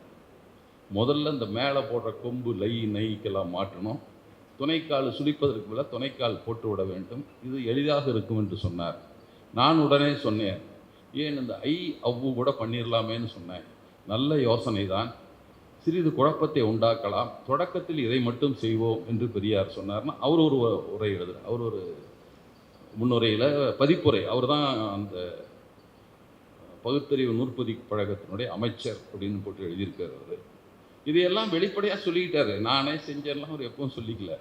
வேறு 31லேயே சொல்லிட்டாருப்பா. சுப்பையான்னு எழுதுறாரு. இவரும் தீர்மானத்தை கொண்டு சென்றார் என்பதை பற்றி குத்துச்சு குருசாமி பற்றி எழுதுறாரு. இதையெல்லாம் எழுதித்தான் அந்த நூலை படித்தார். எப்போதும் இவங்க பெரியார் மேலே வைக்கிற அத்தனை குற்றச்சாட்டு. நிர்வாண சங்கத்துக்கு போனார், ஆமாம் உனக்கு என்ன ஏதாவது சிஐடி வச்சு கண்டுபிடிச்சா? பெரியார் எழுதியிருக்கிறார். நான் ஜெர்மனிக்கு போனேன், அவர் சும்மா மட்டும் போகலைங்க, ஒரு நிர்வாண அடுத்து சோஷலிஸ்ட் நடத்துகிற நிர்வாண சங்கத்துக்கு போனேன்னு எழுதுறாரு. 2 பூர்ஷா நடத்துனதையும் பார்த்துட்டார், சோஷலிஸ்ட் நடத்துனதையும் பார்க்குறாரு. என்ன வேறுபாடு இவர்களுக்குள்ள என்ன இருக்கிறது என்பதை போய் பார்க்க விரும்புகிறார், அவ்வளோதான். சும்மா யாரோ சொல்கிறதெல்லாம் கேட்டு நான் எழுத தயாராக இல்லை. எனக்கு ஃபஸ்ட் ஹேண்ட் இன்ஃபர்மேஷன் வேணும், நானே போய் பார்த்து எழுதுகிறேன். இதை அவர் தான் எழுதியிருக்கிறார். அது மட்டும் இல்லை, அந்த சங்கத்தில் அவர் நின்றிருப்பதை படமாக எடுத்து குடியரசிலும் போட்டிருக்கார். நின்று படம் இருக்குது குடியரசில், ஒன்றும் அவர் மறைச்செல்லாம் செய்யலை. இவன் கண்டுபிடிச்ச மாதிரி எழுதுகிறான். இவர் காவேரி கரையில் மனைவி விட்டுட்டு போனார்னு எழுதுகிறான். அதெல்லாம் எப்போ மைனராக இருந்த காலத்தில்ங்கிறாரு. 20 வயசுல இருந்து எழுதுனதை அவர் தான் எழுதினார். நீ ஒன்றும் கண்டுபிடிச்சி எழுதலை, அவர் வாழ்க்கையாளராக அவர் எழுதியிருக்கிறார். இப்படியெல்லாம் இருந்தேன் என்று எழுதுகிறார். அதை இவர்கள் கண்டுபிடித்ததை போல இருந்தார் போல இவரெல்லாம். இவன் என்னவனா உண்மையை கண்டுபிடிச்சு சொன்னால் கூட இல்லைங்கிறான். தானாக சொல்லுகிறார். அவர் 1000 கேள்வி கேட்டு 1000 வீடியோ வந்தால் கூட ஒத்துக்குமாதவங்க. ஆனால் இவன் இவராக எழுதுகிறதை குறை போன்ற சொல்லி கொண்டு திரிகிற இந்த கயவர்கள்லாம் இருக்கிறப்ப தான் நம்ம யோசிக்கிறோம். எழுத்து சீர்திருத்தத்தை பற்றி அவர் சொன்னது என்ன? அவர்கள் எல்லாம் பெரியாரை குறை சொல்லுவதற்கென்றே சொல்லுவதற்கு கூட சின்ன ஆதாரம் இருந்தால் கொஞ்சம் நல்லா இருக்கும். ஒரு குழப்பமான ஆம்பிகுவஸாக ஒன்று இருக்குன்னு வச்சுங்களேன். இப்படியும் சொல்லலாம் அப்படியும் சொல்லலாம், அதை சொல்லி சொன்னால் கூட பரவாயில்ல. சுத்தமாக இருப்பதையே மறுத்து உண்மைகளை மறைத்து எழுதுகிற போக்கு தான் இவர்கள் செய்து கொண்டிருக்கிறார்கள். எனவே இதோட இப்போ அண்ணாவினுடைய இதில் அவர் ஆட்சிக்கு வந்த பின்னால் அவர் குறைந்த காலம் ஆட்சியில் இருந்திருக்கலாம். ஆனால் அந்த நேரத்தில் என்ன வெண்மணி இதை பற்றி சொல்லுவாங்க. இப்போ பெரியாரோட உறவு என்கிற போது 2 சொல்லுவோம். பெரியாருக்கு ரொம்ப கோபம், ராஜாஜிக்கிட்ட போய் சேர்ந்துட்டாருன்றப்ப பெரியாருக்கு இருந்த பெரிய கோபம். பாப்பான் தலைமையில் போய் அயோக்கிய பையன் அவங்க கூட போய் சேர்ந்துட்டார் இந்த ஆள் அப்படின்னு ஒரு கோபம் இருந்தது. அந்த கோபம் இருக்கிற போது அறிக்கையை நேற்று கூட பொதுக்கூட்டத்தில் சொன்னேன். 1/1/1962 ஒரு அறிக்கை விடுறாரு, எழுதுறாரு. புத்தாண்டு செய்தி யாருக்குன்னா பார்ப்பன தோழர்களுக்குன்னு எழுதுறாரு. உடனே நம்ம ஐயா மணியரசன் எடுத்துக்காரு, பார்ப்பன தோழர்களுக்கெல்லாம் இவர் தான் தோழர்களாம் அவருக்கு. சரி, நீ தான் ஐயா ஐடியா தோழரை பற்றி நீ ஏன் பேசிகிட்டு இருக்கிறேன்னு சொல்லி கேட்குறாரு. அப்படி சொல்லிட்டு அதில் எழுதிட்டு வர்றாரு. அப்போ 57 தேர்தல் தான் முடிந்து திராவிட முன்னேற்ற கழகம் ஒரு 15 இடங்களை பிடித்திருந்தது. 62 தேர்தல் நடக்கலை. ஆனால் அந்த அறிக்கையில் எழுதுகிறார், பலவற்றை எழுதுகிறார். பாப்பானுக்கு தான் எழுதுகிறார். கடைசியாக முடிக்கிற போது எழுதுகிறார், இந்த நாட்டில் கண்ணீர் துளிகள் ஆட்சிக்கு வந்தாலும் பார்ப்பனை எதிர்ப்பு என்ற கைத்தறியை ஊன்றாமல் தமிழ்நாட்டில் நடக்க முடியாது. நீ வேணால் ராஜாஜி கூட சேர்ந்துக்கோ, அதோடு மட்டும் விட்டுல, அதற்கு என் ஆதரவை கோரலாம், நானும் ஆதரவு அளிக்கலாம். எனக்கு சமுதாயத்துறையில் பார்ப்பனை தவிர யாரும் எதிரிகள் இல்லை. அண்ணா 67 பெரியார் ஆதரிச்சிட்டாரு, ஜெயிச்ச உடனே இல்லை. 62 15 எம்எல்ஏ தான் இருந்தது, 50 எம்எல்ஏ ஆனது தான். அதற்கு முந்தையே எழுதிட்டார். அவன் ஆட்சிக்கு பார்ப்பன எதிர்ப்பு நீங்கள் வாங்க உதவி செய்யுங்கன்னா நான் செய்வேன், எனக்கு என்னையா இருக்குது என்று சொன்னார். 72 பெரியார் பேசுகிற போது சொன்னார், கள்ளக்குறிச்சி உரையில் சொன்னார், அப்போது அப்போ தான் அதிமுக பிரிஞ்சிருக்குது. அதை பற்றி எம்ஜிஆரை பற்றி விமர்சனம் செய்து பேசுகிறார். அப்போ கீழே வந்து கேள்விகள்லாம் வருது, நிறைய கேள்வி, குழப்பமான கேள்வியும் கேட்குறான், நல்ல கேள்வியும் கேட்குறான், ஊழலை பற்றி பேசுகிறார், எல்லாம் சொல்கிறாரு. அப்போ வந்து நீங்கள் ஊழல் செஞ்சாங்களா திமுகவில் என்று கேட்குறாரு ஒரு திமுக தோழர். முண்டச்சு புள்ள பத்துட்டா கெட்டு போனதை பார்த்தியான்னா விட்டுரு அப்படிங்கிறாரு. அடுத்தது நீ ஆளுங்கட்சி ஆதரிப்பீங்களாமே, ஆளுங்கட்சியே ஆதரிப்பீங்களாமே. ஆமாம், ஆளுங்கட்சி தான் ஆதரிப்பேன். நான் ஒரு கொள்கை வச்சுருக்கிறேன், ஆனால் நான் அரசியல் ஈடுபடுறதில்லை. ஆட்சிக்கு வந்தவனை ஆதரிச்சாதானே சட்டமாக்க முடியும். நான் என்ன வீம்புக்கா கட்சி வச்சுருக்கிறேன், அவர் நான் சும்மாவையா கட்சி வச்சுருக்கேன். என் கொள்கைகள் சட்டமாகணும் தான் இந்த ஆளை திட்டுறேன், எம்ஜிஆரை சொல்கிறார். அப்போ இந்த ஆளை திட்டுறேன், இந்த ஆள் ஆட்சிக்கு வந்து நான் காரியம் செய்வேன், ஜெய போட்டு போகிறேன், நான் என்ன வீம்புக்கா கட்சி வச்சுருக்கிறேன். அப்படி தான் பதில், அவருடைய பதில். எனக்கு நடைமுறைப்படுத்த வேண்டும், என் கொள்கையில் நடைமுறைக்கு வர வேண்டும், அதற்கு ஆதரிப்பேன். அப்போ திமுக ஆதரித்ததை நடைமுறை செய்தார்கள் அவங்க. ஆனாலும் பார்ப்பனர்கள் நம்மவர்களை பயன்படுத்தி கொண்டதற்கும் மாறாக அண்ணா பார்ப்பனர்களை பயன்படுத்தி கொண்டு ஆட்சிக்கு வந்தார். அவனை கழட்டி விட்டார். எல்லா இடத்துலையும் பாப்பான் நம்மால பயன்படுத்திட்டு வருவான். ராமம் போய் போரில் இலக்கணம் இந்த இதிகாசங்களில் சொல்வது கூட அப்படித்தான். நம்மால் குரங்கா வச்சுக்குவான், ராட்சதான் ஏதோ அனுமாராக வச்சுக்குவான், வச்சுட்டு தான் போய் சண்டை போடுவான்னு இருக்கான். இவர் அவனை அனுமாராக வச்சுக்கிட்டார். ராஜாஜியை ஆட்சிக்கு வந்தார். வந்த உடனே போயிட்டார், நேராக பெரியார்கிட்ட போயிட்டார். இவன் அடா பாவி, நாளடா தேர்தலில் எத்தனை பொய்யை சொல்லி பூணூலை பிடித்து கொண்டு அது அவர் அறிக்கை எழுதினாருங்க. அது பெருங்காய டப்பா, பெருங்காயம் இல்லை டப்பா, கொஞ்சம் வாசனை அடிக்க, அதெல்லாம் கண்டுக்காதீங்க. பூணூலை பிடித்து கொண்டு உதயசூரியன் குத்துங்கள்னு எழுதினார். உதயசூரியனில் குத்திட்டான்.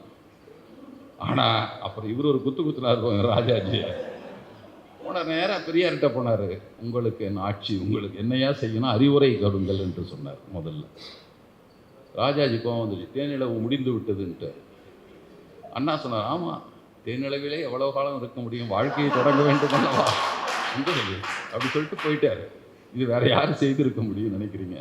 பார்ப்பானுக்கு அடிமையாக இருந்து பழகி போன இந்த வரலாறு கொண்ட நமக்கு பார்ப்பானை வந்து வச்சுக்கிட்டு ஆட்சிக்கு வந்து அவனை துரத்தி விட்டு இவராக தான் இருக்கும். அப்புறம் உடனே சொல்லிட்டார், இது வந்து பார்ப்பனர் வாழ்வதற்கு தகுதியற்ற நாடாகி விட்டது அப்படின்னு உடனே ராஜாஜி சொல்லிட்டார். வழி அனுப்பு நடத்த தயாராக இருக்கு. இப்படிப்பட்ட வரலாறு அண்ணா காட்டினார், ஒரு மாற்றம். அதற்கு பின்னால் அடிச்சடியில் நான் காங்கிரஸ் எழ முடியாமலே இருக்கிறது. காங்கிரஸ் இல்லை, இந்த தேசிய கட்சி. தேசியத்துக்கு ஒரு வித்தியாசம், அது நம்மெல்லாம் கண்டுபிடிச்சி வரையறை வேறு, அவன் கண்டுபிடிச்சி இந்திய தேசியம் அப்படின்னு சொல்லிட்டு இருந்தான். அதை பெரிய விமர்சனம் பண்ணியிருக்கார். தேசாபிமானமாக பித்தலாட்டண்டா அப்படின்னு சொன்ன உடனே பெரியார் தேசியத்தையே விமர்சனம் செய்கிறார். எப்பயே எழுதினார் அறிவாளி மணியரசரே, எப்போ எழுதினார் அவர் விடுதலை போராட்ட காலத்தில் காங்கிரஸ்காரன் சொல்கிற தேசியத்தை நம்பாதேன்னாரு. இதை சொல்கிறார் அவர். அப்புறம் தென்னைமறை வெட்டம்லாம் சொன்னாங்க. அவர் காங்கிரஸில் 90 அயோக்கியர்களும் 10 மடையர்களும் இருந்தார்கள், அந்த 10 பேரில் நானும் ஒருவன் அப்படின்னு யார் 90 பேரில் சேர்ந்த மணியரசன் கேள்வி கேட்குறாரு. இவர் சொல்லிட்டார், நான் மடை என்னையா பண்ணிட்டான். அவன் சொன்னார், கேட்டேன். இந்தி பள்ளி ஆரம்பித்து அவர் தான் எழுதியிருக்காரு. இவனை கண்டுபிடிச்சுமா இந்தி பள்ளி ஆரம்பித்து யாரு தெரியுமா? அவர்கள் வந்தபோது நினைவு குறிப்பாக நான் இந்தி பள்ளியை தொடங்கினேன். அவரே சொல்கிறார், 50 பேர், 30 மாணவர்கள், 15 ஆசிரியர் சம்பளம் முழுதையும் பெரியார் ஏற்றுக்கொண்டார். 15 மாணவர்களுக்கான உணவு செலவையும் சம்பள செலவையும் பெரியாரே கொடுத்து நடத்தினார். ஆனால் காங்கிரஸில் இருந்தார். 25 வெளியே வந்தார். 25 நவம்பரில் 26 மார்ச் எழுதினார், இந்தியின் தமிழிற்கு துரோகமும் இந்தியின் ரகசியமும் எழுதிட்டார். 4 மாதம் தான். அப்போ அதற்கு அன்றைக்கே வந்திருப்பான், முதல் இருந்தே சிந்திச்சிருக்கார், தப்பு பண்ணிட்டான்டா, இந்தியை கொண்டு வந்துட்டாங்க நினச்சிட்டு இருந்திருப்பார். அவன் ஃப்ராடு பண்ணான். இந்துஸ்தானி என்று சொல்லிக்கொண்டு காந்தியார் இந்தி பிரச்சார சபையை திறந்து வைக்கிறார். இந்துஸ்தானின்னு அங்கே சொல்லி முஸ்லீம்களை ஏமாற்றிட்டு ஹிந்தி பிரச்சார சபா, ஹிந்துஸ்தானி பிரச்சார சபா தான் வச்சுருக்கணும், ஹிந்தி பிரச்சார சபா. அப்போ இந்துஸ்தானி உறுதியும் சமஸ்கிருதமும் கலந்த ஒரு இந்துஸ்தானி மொழி என்று பேசிக்கொண்டே அவர்கள் இந்தியை பரப்புவதை தான் செய்து கொண்டிருந்தார்கள். அந்த வேலையை காந்தியும் செய்தார். காந்தி தான் தொடங்கி வைக்கிறார் இங்கே ஹிந்தி பிரச்சார சபாவை. அப்போ இந்த நிலையில் பெரியார் கொள்கையில் நிலையாக இருந்தார். ஏன்னா 2 சிக்கல் தான் பெரியாருக்கும் மற்றவங்களுக்கும். போதிப்பவர் ஒருவாக இருப்பார், அதை சாதிப்பவர் மற்றொருவாக இருந்திருக்கிறார். வரலாறு நெடுக மார்க்ஸ் போதனை தத்துவங்களை எழுதினார், நடைமுறைப்படுத்தினார் லெனின். இந்த ஏதாவது மாற்றங்கள் வந்தாலோ சில இது விலகல்கள் இருந்தாலோ விமர்சனம் வராது. ஆனால் பெரியார் தான் தத்துவத்தை வழங்கியவரும் நடைமுறைப்படுத்தியவர். 2 இருக்கிறப்ப இந்த சிக்கல்கள் வருகிறது. அவர் லட்சியங்கள் வேறு, வேலை திட்டம் வேறு.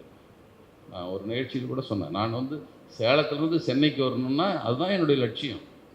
ஆனால் விழுப்புரத்தில் நிறுத்திக்கிட்டு நீ எதுக்கு விழுப்புரத்தை சென்னைக்கு போகிறேன்னு சொல்லிட்டு திண்டிவனத்தை நிறுத்தி நீ சென்னைக்கு போகிறேன்ட்டு விழுப்புரம் திரிஞ்சு திண்டிவனத்துக்கு திரிகிறேன்னா நான் அப்படித்தான் வர முடியும். பெரியார் மக்களை தன்னோடு அழைத்து கொண்டே வந்தார், இலக்கை காட்டிவிட்டார். ஆனால் இவர் மட்டும் போயிருந்தால் போய் சேர்ந்திருப்பார். மக்களையும் அழைத்து கொண்டு செல்ல வேண்டிய பணி பெரியாருக்கு இருந்தது. பெரியார் தன்னோடு அழைத்து கொண்டு வந்தார். வருகிற போதெல்லாம் கேள்வி வைத்தான், நீ ஏன் அதை பண்ணல அதை பண்ணலன்னு கேட்டே இருந்தான். பெரியார் நடக்கும், என் காலத்துக்கு பின்னால் வேணாலும் நடக்கும், அப்படியே நடத்தி கொண்டு அழைத்து கொண்டே வந்ததால் பெரியார் மீது விமர்சனம் வைத்து கொண்டு சொன்னார். பெண்களுக்கு கருப்பை அறுத்ததீங்கள், நம்மால் இதே தான் பிடிச்சிட்டான். திருமணமே வேண்டாம் என்ற பெரியார் அவரே திருமணம் பண்ணிக்கிட்டாரு. அது லட்சியம். இது சமுதாயத்தை முன்னெடுத்துக்காட்டாக தான் காட்டிக்கொண்டு அழைத்து செல்வது, கூட அழைச்சிட்டே போகிறது. எடுத்தவுடன் ஒன்றை செய்து விட்டால் அப்பயே அவர் புறக்கணிச்சிட்டு போயிருப்பான். அவருக்கு மக்களின் மனப்பான்மை தெரியும் பெரியாருக்கு. ஏன்னா நல்லா டயக்னைஸ் பண்ணுறவன் தான் நல்ல மருத்துவர். பாதி மருத்துவம் முடிந்து விட்டது என்பார். சரியாக நோயை கணித்தால் பாதி மருத்துவம் முடிந்தது என்றார். நம்ம ஒரு பொது உடைமையாளர் கூட கணிக்க முடியாத அந்த நோய் கணிப்பை பெரியார் சரியாக செய்தார். ஜாதியம்தான் இந்த நாட்டில் அனைத்துக்கும் தடையாக இருக்கிறது. அவர் சொன்னார், ஜாதி என்னும் அரக்கன் நாம் போகிற போதெல்லாம், அரக்கன்னு சொல்லலை, மொழிபெயர்ப்பு அப்படி வந்துருச்சு. அப்போ வந்த போதெல்லாம் அவன் தடுத்தான், எங்கு நாம் திரும்பினாலும் ஜாதி அரக்கன் தடுத்தான் என்று அவர் எழுதினார். ஜாதி பூதமோ என்னமோ வச்சுக்கோங்க, டெமோன் என்று எழுதினார். தடுத்தான். அதை போல இது அதையெல்லாம் சரியாக கணித்தவர்கள் 2 பேர்லாம் சொல்லலாம். அதுதான் இப்போது அந்த இடத்துக்கு சேருகிறார்கள். அப்போது பெரியாரை முதலாளித்துவ சீர்திருத்தவாதி எல்லாம் சொன்னவங்கலாம் இப்போ தான் பெரியாரை புரட்சிக்காரர்கள் என்று சொல்லி கொண்டு இருக்கிறார்கள். இப்போ நாம் அதை கணிக்க தவறிவிட்டோம் என்று ஒத்துக்கொள்கிறார்கள். ஆனால் அந்த வழியை ஒரு பக்கம் பெரியார் தன்னுடைய முறையில் போனாலும் அதை கொஞ்சம் சக்கரத்தனை பெரியாருக்கு மேலே விமர்சனம்லாம் இருந்தது. சில நாடகங்கள் போதெல்லாம் அப்பயே சினிமாக்காரங்களை தூத்துக்குடி மாநாட்டில் ஏதோ ஒரு மாநாட்டில் நாடகத்தின் நேரம் சத்தம் போட்டான். நான் கேள்விருந்து ஒருத்தன், அண்ணாவதுரா நான் அப்பயே சொன்னேன், மருந்துன்னு கொடு, தேனை தடவி கொடுத்தீங்கன்னா தேனை திங்க ஆரம்பிச்சிடும், மருந்து விட்டுருவான் என்று சொன்னேன். அதை போல் நம்மவர்கள் கலையின் மூலமாக கொடுத்தா கலையை மட்டும் வச்சுக்கிட்டு கருத்தை விட்டுட்டாங்க. இப்போ தான் கருத்தை ஏற்றி கருத்தை சொல்லுகிற, கருத்தை விளக்குகிற, பரப்புகிற திரைப்படங்களோ நாடகங்களோ பின்னால் குறைஞ்சி போய் இப்போ மீண்டும் வந்திருக்கு. திரும்பவும் அதை பற்றி பேச வேண்டும் என்ற நிர்பந்தம் வந்துவிட்டது. இந்த நிலையில் தோழர்களே, அறிஞர் அண்ணா அவர்களுடைய இந்த நாடில் அவரை பற்றி நிறையா குற்றச்சாட்டுகள் சொல்லுவாங்கல்ல. பயந்துக்கிட்டு திராவிட நாட்டை விட்டுட்டாரெல்லாம் சொன்னாங்க. அண்ணா திராவிட நாடே முதல்ல சொல்லியே. இவன் எப்போதும் இந்த திராவிடர்கள் தான் தமிழ்நாட்டை கேட்டவங்களே எப்போவும். அன்றைக்கு அதாவது முதல்ல டிஎம் நாயர் நீதி கட்சியில் அவருடைய தலையங்கம் 1917ஆம் ஆண்டு நவம்பர் மாதம் தலையங்கம் எழுதுகிறார். இந்த நாட்டில் சகோதர மொழிகளான 4 மொழிகளும் தெலுங்கு, தமிழ், கன்னடம், மலையாளம், இதுக்கெல்லாம் சாவரின் ஸ்டேட்டாக அமைச்சு அதை ஒரு ஃபெடரேஷனாக வைப்போம். அதனால்தான் சவுத் இண்டியன் என்ற பெயரை சேர்த்து அமைப்புக்கு நாங்கள் வைத்து கொண்டோம்னு தலையங்கம் எழுதுறாரு. மலையாளி எழுதுறாரு. அவன் கூட சொல்லுவான், மலையாளத்தான் எழுதுறான், உங்களுக்கு தான் ஒரு நாடு வேணும் தமிழுக்குன்னு சேர்த்து தான் சொன்னார். அடுத்து சங்கரநாயர் 1926 இவராவது 4 நாடுன்னார். அவர் ஒரே நாடு தான் கேட்டார், தமிழ்நாடு மட்டும்தான். 10 மாவட்டங்கள் தமிழ் மாவட்டங்களை தனி அரசாக அமைத்து அதற்கு அஞ்சல், தந்தி, தரைப்படை, வான்படை, கடற்படை கொண்ட உரிமையுள்ளே ஒரு நாடாக அமைக்க வேண்டும் என்ற தீர்மானத்தை மத்திய சட்டமன்றத்தில் 1926 மார்ச்சில் அங்கே கொடுத்தார். அண்ணாவும் சொன்னார், பெரியார் திராவிட நாடு என்றார். ஆனால் என்னுடைய திராவிட இன்றைய சென்னை மாகாணம் என்றார். சென்னை மாகாணம் தான் திராவிட நாடு, என் திராவிட நாடு எல்லாம் இல்லை. 4 ஸ்டேட்லாம் அவர் சொல்லலை. அண்ணா 4 மாநிலங்களை சொன்னார். திராவிட நாடு என்று அவர் சொல்லவில்லை. மொழிவழி பிரிந்து நாடுகளை அமைப்போம். தனித்தனி நாடு இருக்கும், இறையாண்மையுள்ள நாடுகளாக. நாங்கள் இனவழி கூடி திராவிட நாடாகும். மொழிவழி பிரிந்து இனவழி கூடி இருக்கும், பிரிந்து செல்லும் உரிமையோடு கூடிய திராவிட சமதர்ம கூட்டரசு என்று தான் அண்ணா அறிவித்தார். கூட்டரசுன்னு தான் சொன்னார். அது தனி நாடு ஆயிடும்லாம் சொல்லலை. இவன் தெலுங்கு ஆதிக்கம் பண்ணுறதுக்கு இவன் ஐடியா வச்சுட்டாங்க. திராவிடம் மடையர்களே முழுசாக படிங்க. 2 வரியை படிச்சுட்டு தலைப்பு செய்தியை படிச்சுட்டு செய்தியேற்றில் வந்த செய்தியை முடிவு கொண்டு போயிடுவான். அன்றைக்கி கூட வேடிக்கையாக சொன்னேன். கொலைன்னு ஒருத்தன் எழுதுவான், இளம்பெண் கொலை செய்யப்பட்டால். இன்னொருத்தன் பருவ பெண் பாவாடையில் ரத்தம்னு எழுதுவான். அதான் தலை போடுவான். ஏதாவது ஒவ்வொரு பத்திரிக்கை ஒன்று போடுவான். அதை வச்சுட்டு நீ முடிவு பண்ணால் வேற என்ன தப்பான முடிவு தான் வரும். உள்ள செய்தியை படித்தா தான் முழு செய்தி தெரியும். முழு செய்தியை படிக்காமல் அரை செய்தியை படித்து விட்டு இந்த ஆசான்களுக்கு இருக்கிற அடிமுட்டாள் தொண்டர்களும் செய்து கொண்டிருக்கிற கூச்சலில் தான் மீண்டும் பெரியாரை பற்றி எல்லோரும் பேசுகிறார்கள், படிக்கிறார்கள், தேடுகிறார்கள். அப்போ மாப்போசியெல்லாம் பண்ணப்போ யாரும் கண்டுக்கல. அந்த ஆள் அவர் ஆனால் ஒன்று சொன்னார். அவர் ராஜாஜிக்கு அவர் எடுபடி. அவர் சொன்னார், நான் உடைக்க முடியாத வியூகங்களை எல்லாம் அபிமன்யு போல் உடைத்து கொண்டு போய் தமிழரிடம் என் கருத்தை கொண்டு போய் சேர்த்துறான். நான் தமிழன் இல்லை, அவர் ஒத்துக்கிட்டார் ராஜாஜி. இவன் தமிழங்கிட்ட போய் இவன் தான் சேர்த்த முடியும். இவனை கையால் வச்சுருக்கேன். ஏவல் நாய் விட்டா போகும். இப்போ குருமூர்த்தி கோபால்ஜி எல்லாம் இன்னொரு ஏவல் நாயை பிடிச்சிட்டாங்க. அவங்க விட்டா போய் அங்கே கடிக்கும். இது ஒவ்வொருவரும் ஏவல் நாய்களாக இருந்து படைத்து போட்ட இந்த நாய்கள் தான் இப்போது பெரியாரை வேகமாக தேட வைத்திருக்கிறார்கள். அவர்களுக்கு முதல்ல நன்றியை சொல்லி விடைபெறுகிறேன். நன்றி.